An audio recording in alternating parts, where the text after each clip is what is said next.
brings it all back. Well, it was simpler times, wasn't it? It was. It really was. Can you tell me anything about this drag racing? What did you? Was it a venue? You know, there was just one runway that we took over.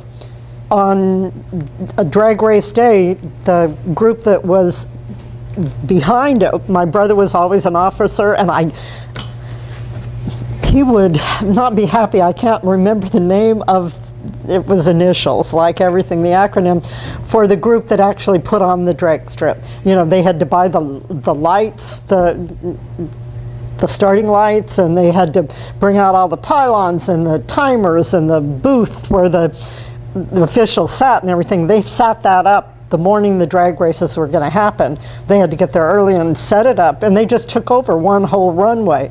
And then there were people that came and sold hot dogs and sodas, candy, ice cream, that kind of thing. But it was just a mob scene, you know. It was very well regulated. I don't remember anybody ever having an accident or getting hurt. But the cars were fast. I mean, these were when cars right out of Detroit had 300 horsepower. You didn't have to do a lot to enhance that. And I mean, it was 0 to 60 in no time at all. And so some of my brother and his friend Clarence were in modified stock cars, and their model of choice was Pontiac. And so they had Pontiac race cars. Then they took them all over California, and they won championships. There was a couple here, and their name might pop into my mind, but they raced. But the thing that was unique about them was he built the car, she drove. She was the first female drag race driver in California. Lopresti. Their last name was Lopresti. And so, I mean, this was like very heady stuff. And yes, the drag races on Sunday were, when I married, I was 23 years old, and we went, and when we had children, things changed, you know how that goes. But my husband, Doug Stevens, and I, he was still drag racing. You know, he still had a car, and even though by then, he had to have a real job, and he had a family, and we were creating a home, but you know, he still had a car that he would take out there, and just for fun, he would drag race on Sundays, Saturdays. Is that where you met her? You know, thanks for asking that. Doug had been a friend of my older brother all throughout high school, and was a part of that group of people that I was aware of, but I didn't date. No, I didn't figure you did. I was a student, doggone it. And I was very shy around boys when I was in high school, and I found my fun. In fact, at class reunions, some of the guys would come up to me and say, yeah, we always wanted to ask you for a date, but you were too much of a student, and we didn't want to, you know, we were intimidated because you were too smart. You were the brain. And so anyway, but I was aware of Doug when he was around as my brother's friend, and then eventually I was away from Salinas for 2 years when I left Salinas to go to the Salvation Army's training school in San Francisco, and then I spent a year in Phoenix working for the Salvation Army. But when I severed that tie and came back to Salinas, Doug had a Chevron station on the corner of Maple and Main, and he and his friend Chris Bergantz owned a Chevron station, and I was hanging out with I was dating, I don't remember his name, Ken. And we went in there for gas, and I didn't notice Doug at all, but the next day, Clarence called me. You know, my brother's friend Clarence called me and says, you know, you were in Doug's service station last night, and he saw you, and he wanted to know if you'd go out with him. And I said, Clarence, if Doug wants to go out with me, he can dial the damn phone himself. You know, I mean, I wasn't gonna. So lo and behold, Doug did call me. And one of the first things he asked me, Mary Jane, was, would you go to church with me sometime? Now, we'd probably been on 2 or 3 dates, and he asked me that, and I thought, well, that's a pretty cool thing. And I needed a church affiliation at that time. I'd severed my relationship and my tenure with the Salvation Army. And so for him to ask that, it just seemed like, and we dated not that long before we became engaged, and then we were married in October of 1965. We did not have children until 1969, and I'd about given up hope that that was ever going to. And it was a delight when our son was born in 1969, and then guess what? Didn't take near as much concentrated effort for the second one. Jason was born in 1970, and so I had what I knew I was meant to do, was to raise children with love. And you know, some people that come from a violent background as adults, whatever the difference was in my life, and I've mentioned some of the people that had an effect on me, but from very, very, very early on, one of my most graphic memories, I am 3 years old, and I remember things because in a home where violence can occur, you pay very close attention to your environment. I'm sitting in the hallway looking toward where my mother is in a bedroom, and she's beating my little brother, and she comes out. And what I think when I look at her is, when I'm big, I will never hurt someone who is little. So I had that in me from someplace from a very early age. And having my own, I had nurtured children. I'll tell you what, Mary Jane, I rarely come back to Salinas without some adult coming up to me. This is a good story. And if you want me to stop talking, you're going to have to shoot me. Early one morning, I'm on my way to work at Insurance Center of Salinas, and I mean, it's like 4:35 because I always went to the gym, Lady Fitness on Monterey Street, did my workout, got into my professional clothes, and then went to work. So I'm gassing up at the station there in Prundale early one morning, and there's a young man at an old Datsun pickup, and it was a Datsun. That was back before they became Nissan. And he's at a Datsun pickup, and he's gassing up his car, and I'm being aware that it's dark, and I'm alone, and he finishes before I did. He puts it back, and he looks at me, and he comes walking toward me, and I'm noticing. But he comes up to me, stands right in front of me, and he's like 6 feet tall, and I've never been over 5 feet. And he looks down at me and says, "Bunny, I'll never forget what you did for me." Picks me up in a great big bear hug, lifts me off the ground, puts me down, turns around, gets in his truck, and drives off. I'll never know who he was. He changed. I didn't. I was an adult when he knew me. But the point of that story, Mary Jane, is I have had that comment made to me many, many times. Do you think I would remember if I had given him money, or if I'd done some huge thing for him, or it wasn't anything big? Otherwise, I would have known what he was talking about. Children remember the people that loved them. And love does not have a dollar sign. And I still, now that I'm on Facebook, the kids that grew up with my kids, one of them got in touch and said, if my Brian ever has an adult in his life like you were in mine, I'll think he's a very lucky boy. Now, I'll tell you what that is, Mary Jane, that's payday. Now, you got to pay the mortgage, you got to buy the groceries, but money, when somebody loves you like that, and when you have loved somebody like that, and it's that circle, and it just keeps coming back, that's payday. That's payday. That's my payday. Absolutely. And that more personifies who I am than anything else I have ever done.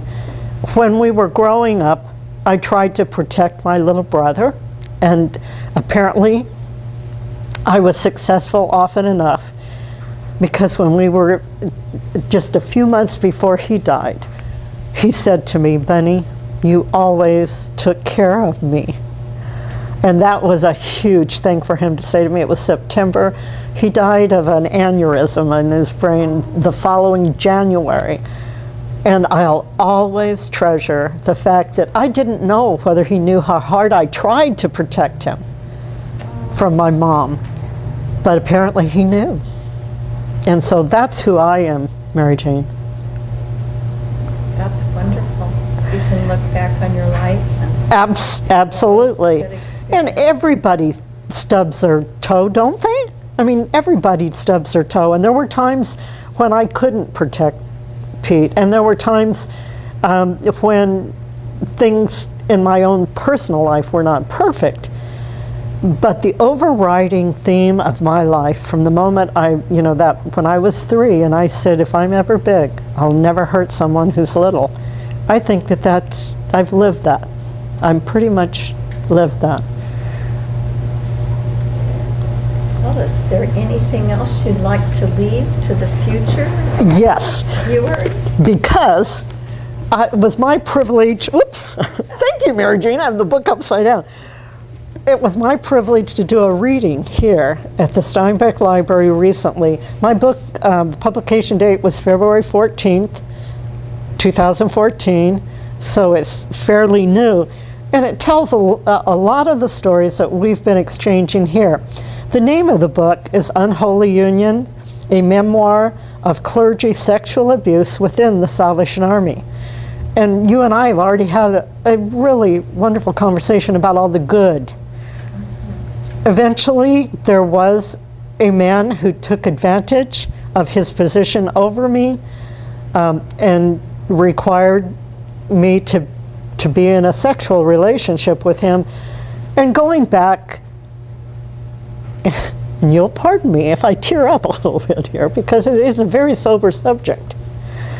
But going back to that time and place where I had at home no one who would be there for me, it was very easy for me to be victimized in that way. I was naive, innocent, had never had any sexual experience of any kind. And so when he imposed himself on me, it began a relationship that would devastate me, derail me from what I felt was going to be my life in the Salvation Army. When I entered the Salvation Army's training school in San Francisco, unbeknownst to me, I was pregnant with my corps officer's child. And so the next 2 years of getting through that, of being thrown out of the organization, I was told to go away and tell no one. The Salvation Army is for good people. What would our public think if we allowed people like you to serve in our organization? You can imagine someone who has, as I've already said, lived their life on the very highest plane that they possibly can. And by that time, I was 20 years old, working, but doing all of the youth work at the Salinas Corps as a volunteer. I was the young people sergeant major. That's the person in the local corps over all the children. And so I was living my dream, and then he imposed a nightmare into that.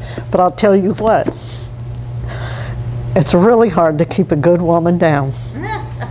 I came through that. It took a long time, Mary Jane. I was in therapy for when all of this eventually had to be addressed. You can suck it in and choke it down, and then it just, so I was in therapy for a long time. And yet, I never lost what I was called to do. I'm doing that now. I live on the Oregon coast in a little tiny town where I could afford to buy a little house outright and retire. And I am still the person I was always meant to be. Telling my story was a very powerful thing for me to do. It needed to be done because they refused to hear my truth, even when I approached them with my truth 50 years later and said, this happened, and they sent me away again, even when I provided corroboration. So the book needed to happen for me. And I'll tell you what, I have had I can't even count how many emails and contacts through the book's Facebook page and webpage saying it happened to me. Not in the Salvation Army, perhaps. Your book has been a blessing to me. I finally feel brave enough to tell my story. One woman had never said it to her husband. She's my age, and she was so ashamed of what happened to her in a religious organization that her husband didn't. She said, I finally had a conversation with my husband. That's a different kind of payday, Mary Jean. The book has a life of its own. I did it because I needed to do it. It took fortitude. Writing it was easy. It was my story. I didn't have to make up characters or plot twists.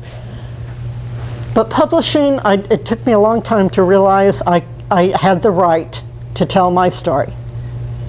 And you also told me that your sons are very proud of you. Did I tell you that? Before I published, I got in touch with each of my sons. They knew that I was playing with the idea of publishing, and I thought the harshest chapter is the one where I was initially assaulted by my Salvation Army officer. And I thought, they both told me, go do it, Mom, but they didn't, and I thought, they need to read that. I don't want them to read that first time, out of a book. I want them, and so I emailed it to my older son, who still lives here in Salinas, Douglas Stevens, wonderful young man, a night manager at the Walmart store near Costco. He'll kill me. Anyway, I emailed it to Douglas because he's on the computer all the time, and I said, Douglas, if I publish, this is one of the chapters. I sent it in hard copy to Jason on the East Coast because his computer is intertwined with his work, and I didn't want that. Douglas sent me an email immediately and said, Mom, I've always been proud of you. If you publish your book, I would only be prouder. Jason called me on the phone and he said, Mom, I've always been proud of you. If you publish your book, it would only make me prouder. Let's end there. That's a life well lived, Mary Jean. That's a life well lived. Well, I thank you so much for coming to offer your story. It's been, what would I say, I loved hearing about the way it was in the 40s and the 50s. And I can tell you, Mary Jean, it's a thrill for me to be back here and reconnecting. I mean, you've done a great job of bringing these stories out, so thank you. It's been a delight. It has been.